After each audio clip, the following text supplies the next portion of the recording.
আবারও আমরা চলে এসেছি মান্নার ভিডিও নিয়ে। আর হ্যাঁ, এটাও প্রচন্ড বেশি রিকোয়েস্ট, তাহলে চলুন ভিডিওটা দেখে নেওয়া যাক।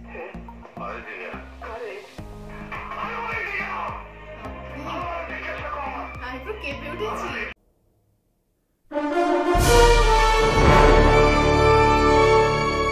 Hi guys, welcome to our YouTube channel Bong views. আমি শিলাজিৎ, আমি সুদীপ্তা। আপনারা যারা এখনো পর্যন্ত আমাদের চ্যানেলটি সাবস্ক্রাইব করেননি তারা প্লিজ এক্ষুনি আমাদের চ্যানেলটি সাবস্ক্রাইব করুন আর নোটিফিকেশন বেল অন করে অল করে দেবেন পরবর্তী ভিডিওগুলোর জন্য নোটিফিকেশন পেতে। যারা আমাদের চ্যানেলটি সাবস্ক্রাইব করেছেন তাদেরকে অসংখ্য ধন্যবাদ। আর আমি একটা কথা বলতে চাই, আমরা খুব তাড়াতাড়ি 20K ফ্যামিলিতে পদার্পণ করতে চলেছি। তো আমরা খুব এক্সাইটেড আপনাদের সাথে আবার আড্ডা দিতে। তো আমরা খুব তাড়াতাড়ি লাইভে আসবো, তো আপনারা তাড়াতাড়ি সাবস্ক্রাইব করতে থাকুন। 20K হলেই আমরা লাইভে আসবো আর অনেক বেশি এনজয় হবে, অনেক বেশি আড্ডা হবে। তাহলে আর হ্যাঁ, লাইক করবেন, আমাদের ভিডিওগুলোকে লাইক করবেন।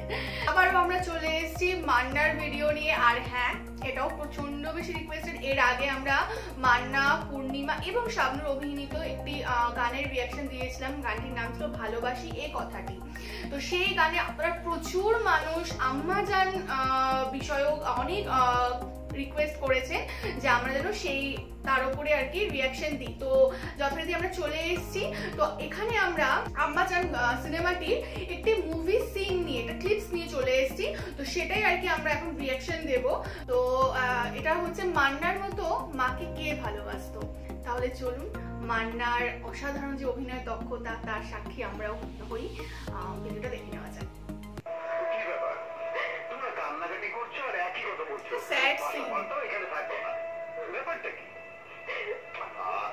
হয়েছে তা তো কিছুই বলছো না। এই স্কুলে যা তাকে একটা ছেলে উত্তপ্ত করে, পুলিশকে তো বলেছি। পুলিশ এসেছিল কিন্তু পুলিশ এই ছেলেটিকে পায় নাই। তুমি জানো তোমার মেয়ে গতকাল স্কুল থেকে কয়টায় ফিরেছে? কেন স্কুল ছুটি হয় 4টায়, 5টায় আসবে। কাল রাত 8টায় আসবে। 8টায় কেন?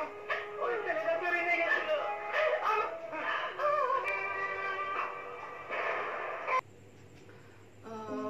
প্রচন্ডই একটা থমথমে পরিবেশ এটা একটা তৈরি হলো। আর যদি ভিডিওটার কথা আমরা বলি তো ডেফিনেটলি এটা তো বুঝতেই পারছি একটা খুবই একটা স্যাড একটা ব্যাপার। এবং যে মানে যেটুকু আমরা দেখে বুঝলাম যে কোনো একটা পাস্ট ইনসিডেন্ট কিছুটা ছিল যেখানে মান্নার ফ্যামিলি দরিদ্র ছিল, হাতে সেরকম অর্থ ছিল না। তো তার মাকে অনেক অপমান সহ্য করতে হয়েছে। তো সেই একটা যে কষ্ট, তারপর হয়তো কোনো অপরাধ তিনি করেছিলেন যার দায় মান্না নিয়ে নিয়েছেন তার মাকে বাঁচানোর জন্য। এবং এই যে তার যে অভিনয় বা তিনি যে এই যেখানে যে ডায়লগগুলো রয়েছে, তো সেখানে তিনি এটাই বলছেন যে আমি আমার মা, মানে তার জীবনের এটাই প্রধান উদ্দেশ্য যে সে তার মায়ের মুখে হাসি ফোটাতে চায় যে কোনো রকম ভাবে। সে তার জন্য খুনের পর খুন, যদিও সেটা সেই ভালো কাজের উদ্দেশ্যে খুনটা করছে। তো সমস্ত কিছুর পেছনে একটাই মূল কারণ, কিন্তু সে নিজে কষ্ট হয়ে থাকো তার মাকে হাসি মুখে দেখতে পারি।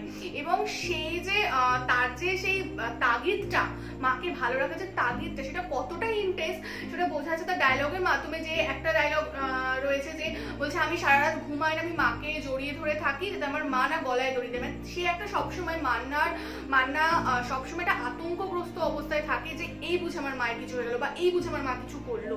তো সবসময় সেই একটা আতঙ্কের মধ্যে থাকা, ভালোভাবে স্বস্তিতে না থাকা এবং একটা যে ভয় তাকে যে একদম পুরো ঘিরে রেখেছে, সেই ব্যাপারটা খুব ভালোভাবে বোঝা গেল।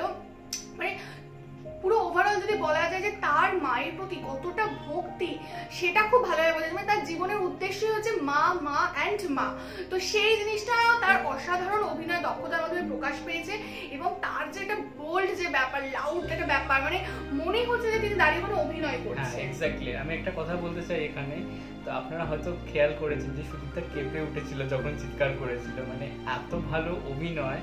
আর আমরা পুরো সিনটাই ঢুকে গেছিলাম। তো তার জন্য বোঝা যাচ্ছিল যে মানে মাকে নিয়ে সে কি ফিল করে বা মায়ের মুখে হাসি ফোটাতে চায়। আমরা সকলেই মায়ের মুখে হাসি ফোটাতে চাই, বাট ওনার মায়ের যে কষ্টটা আপনি দেখাচ্ছেন, তো তার জন্য মানে উনি যা খুশি করতে পারছেন। তো তার জন্য যে দর্শকদের সাথে যে অ্যাক্টিংটা করছেন, দর্শকদের সামনে তো সেটা যে এতটাই রিয়েলিস্টিক, মানে আমরা সিনেমাটাই দেখিনি তাও আমরা এত ভালো করে রিলেট করতে পারছি। তো আর যারা আপনারা সিনেমাটা কমপ্লিটলি দেখেছেন তাহলে আপনারা বুঝতে পারবেন যে জিনিসটা আসলে কতটা প্যাথেটিক আর কতটা সুন্দর।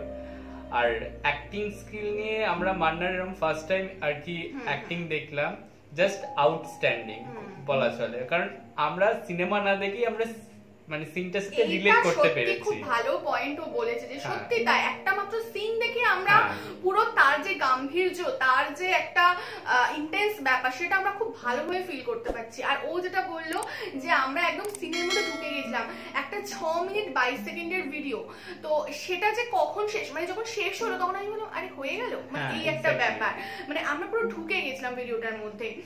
অসাধারণ। আর মানে তার ডায়লগ থ্রোয়িং মানে পুরোটাই মনে হচ্ছে রিয়েল, তার চোখে মুখে তার বডি ল্যাঙ্গুয়েজ সমস্ত কিছু, ইভেন যেভাবে বলছে আমি আমার মাকে রাজপ্রাসাদ বানিয়ে দিয়েছি, মানে এইভাবে যেভাবে বলছে, তার যে পুরো বডি, মানে সেটা যে কতটা আবেগপ্রবণ হয়ে সে বলছে, কতটা কষ্ট থেকে বলছে যে তবুও আমি আমার মায়ের মুখে হাসি ফোটাতে পারিনি। মানে এটা সিরিয়াসলি মনে হচ্ছে যে সত্যি মান্না তার মায়ের জন্যই কথাগুলো বলছে, মনেই হচ্ছে যেখানে এটা সে একজন অ্যাক্টার, তার মা একজন আলাদা ক্যারেক্টার, সে একটা আলাদা ক্যারেক্টার, এটা তার সামনে ক্যামেরা রয়েছে, সাউন্ড, সমস্ত কিছু কৃত্রিম যে ব্যাপারটা সেটা একদমই মনে হচ্ছে না। আর তাছাড়া আরেকটা জিনিস যে ওনার যে লুকস, যখন উনি ডায়লগগুলো থ্রো করছেন, যে তার চোখে জল, গায়ে ঘাম, এইসব ব্যাপারগুলো আরো যেন সিনটার সাথে রিলেট করে দিচ্ছে। কারণ হচ্ছে আমরা যখন ক্যামেরায় থাকি তখন আমরা চেষ্টা করি নিজেকে কিন্তু সুন্দর লাগে বা সুন্দরভাবে প্রেজেন্ট করার জন্য, বাট রিয়েল ব্যাপারটা একটু সেখানে অনেক সময় কমে যায়। তো এখানে যেটা দেখানো হয়েছে প্রচন্ড রিয়েলিস্টিক, মানে হয়তো কেউ মায়ের জন্য ওরকম ফিল করলে সামনে দাঁড়িয়ে, ক্যামেরা যদি না থাকে, সে যদি ওই ডায়লগগুলো নিজে বলতো তাহলে হয়তো ওইভাবেই বলতো। আর মানে আমার না খুব ইউনিক লেগেছে, এইরকম ডায়লগ হতে পারে এর আগে আমরা অনেক সিনেমাতে দেখেছি, মায়ের প্রতি ভালোবাসা, কিন্তু মানে সেই যে ডায়লগ থ্রোয়িং এর যে একটা ওয়েটা যেটা, সেটা অনেকটা আমার মান্নার ক্ষেত্রে ইউনিক লেগেছে। কারণ যেভাবে মানে তিনি বেঁকিয়ে চুরি যেভাবে বলছেন, মানে পুরোপুরি বোঝা যাচ্ছে যে তিনি একদমই কনসার্ন নয় যে তাকে কেমন লাগছে এটাতে, মানে তিনি পুরোটা দিয়ে 100% কি 200% দিয়ে নিজেকে পুরোপুরি উৎসর্গ করেছে। ও যেটা বললো সত্যি সেই জিনিসটাই মনে হচ্ছে।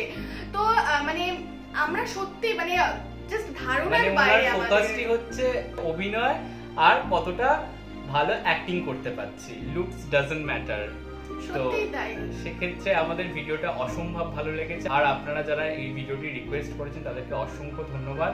আর আমাদের যদি রিয়াকশনটা আপনাদের ভালো লেগে থাকে তাহলে অবশ্যই আমাদের চ্যানেলটিকে সাবস্ক্রাইব করবেন, ভিডিওটিকে লাইক, শেয়ার অ্যান্ড কমেন্ট করবেন, আর আমাদের ফেসবুক পেজে ফলো করবেন, ফেসবুক গ্রুপে জয়েন করবেন। আর আমাদের যদি পার্সোনালি কেউ কন্ট্যাক্ট করতে চান তাহলে আমাদের ফেসবুক আর ইনস্টা আইডির লিঙ্ক ডেসক্রিপশন বক্সে দেওয়া আছে, তো সেটা চেক করে নেবেন। তো আজকে এই বলি আমরা ভিডিওটি শেষ করছি। টাটা, নমস্কার।